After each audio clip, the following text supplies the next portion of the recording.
ఆనందకి శరణ్య వాళ్ళ నాన్న ఫోన్ చేసి అసలు విషయం చెప్పేస్తూ ఉంటాడు. దర్శన్ విడాకులు పంపించాడు, శరణ్యని సంతకం పెట్టి పంపించమని. శరణ్య కూడా దర్శన్ని బాధ పెట్టడం ఇష్టం లేక సంతకం చేసేస్తానంటుందమ్మా. మనిద్దరం వాళ్ళని కలపాలని ప్రయత్నిస్తుంటే వాళ్ళిద్దరూ మాత్రం విడాకులు తీసుకొని ఎవరి దారిన వాళ్ళు వెళ్ళిపోవటానికి సిద్ధపడిపోతున్నారు అని అనటంతో ఒక్కసారిగా ఆనంద చాలా బాధపడుతూ ఉంటుంది. నువ్వు చెప్పేది నిజమేనా అన్నయ్య అని అడుగుతూ ఉంటుంది. అవునమ్మా, శరణ్య చాలా బాధపడుతుంది అని అనటంతో దర్శన్తో నేను మాట్లాడతానన్నయ్య, శరణ్యని సంతకం పెట్టొద్దని చెప్పు. నేను ఎలాగైనా దర్శన్తో మాట్లాడి విడాకులు తీసుకోకుండా చేస్తాను అంటూ ఇక ఆనంద ఫోన్ పెట్టేసి దర్శన్ దగ్గరికి వెళ్తుంది. దర్శన్ దర్శన్ అంటూ కోపంగా అరుస్తూ వెళ్తూ ఉంటుంది. ఏంటమ్మా అని అడగటంతో నేను విన్నది నిజమేనా? శరణ్యకి నువ్వు విడాకుల నోటీసులు పంపించావా అని ప్రశ్నించటంతో దర్శన్ షాక్ అవుతాడు. ఇక మౌనంగా ఉండటంతో నీ మౌనానికి అర్థం ఏంటి అని ప్రశ్నిస్తూ ఉంటుంది ఆనంద. అవునమ్మా, నేను విడాకులు తీసుకోవాలని నిర్ణయించుకున్నాను. ఇక శరణ్య నాకు వద్దు, అలాంటి లెటర్ రాసి పెట్టి వెళ్ళిపోయింది. అలాంటప్పుడు నేను తనతో కాపురం ఎలా చేస్తాను? కాబట్టి మేమిద్దరం ఇక విడాకులు తీసుకుందామని నిర్ణయించుకున్నాం. అందుకనే విడాకుల నోటీసు పంపించాను. తను సంతకం పెడితే అయిపోతుంది అని చెప్పడంతో ఆనంద బాధపడుతూ ఉంటుంది. ఏంటి దర్శన్, నాతో ఒక్క మాట కూడా చెప్పకుండా నువ్వు ఇలాంటి నిర్ణయం ఎలా తీసుకుంటావు? ఆ అమ్మాయి బంగారం రా, తన మనసు చాలా మంచిది దర్శన్, అర్థం చేసుకో. నేను ఎందుకు చెప్తున్నాను, ఎప్పుడు నీ మంచి కోసమే నేను చెప్తాను.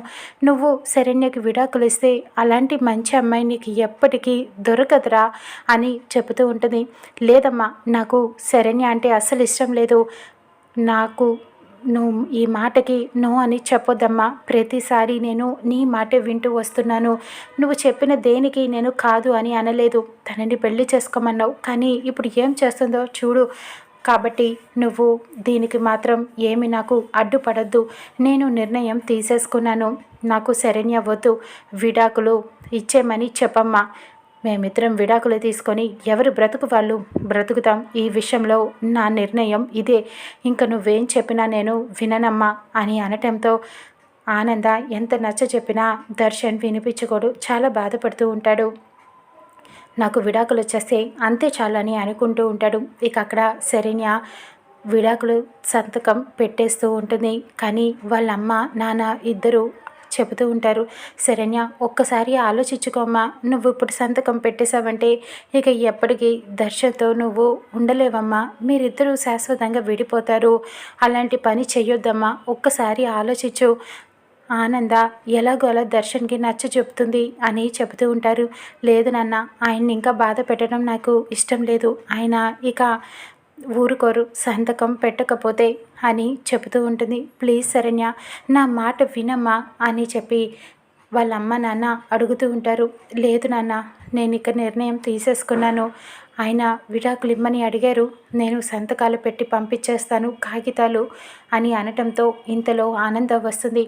నా మాట కూడా నువ్వు వినవా శరణ్య అని అడుగుతూ ఉంటుంది. ఇక శరణ్య షాకింగ్గా చూస్తూ ఉంటుంది. మీరే అత్తయ్య ఇక్కడికి ఎందుకు వచ్చారు అని అడుగుతూ ఉంటుంది. నువ్వు వాడు విడాకులు అడిగితే నువ్వు ఇచ్చేస్తావా? వాడిని సొంతం చేసుకోవాలి, వాడిని దగ్గర చేసుకునే ప్రయత్నం చేయాలి, కానీ నువ్వు కూడా విడాకులు సంతకం పెట్టి పంపించేస్తావా? నీకు వాడు వద్దా? మీరిద్దరూ విడిపోవడానికైనా మేము ఇంత కష్టపడి పెళ్లి చేసింది అని ప్రశ్నిస్తూ ఉంటుంది. నిన్ను ఏం చేయమంటారు అత్తయ్య గారు? ఆయన సంతకం పెట్టకపోతే ఊరుకోరు, కోప్పడుతున్నారు అని చెబుతూ ఉంటుంది. కానీ ఇక ఆనంద ఏమని చెప్తుంది, శరణ్య ఏం చేస్తుందో చూద్దాం.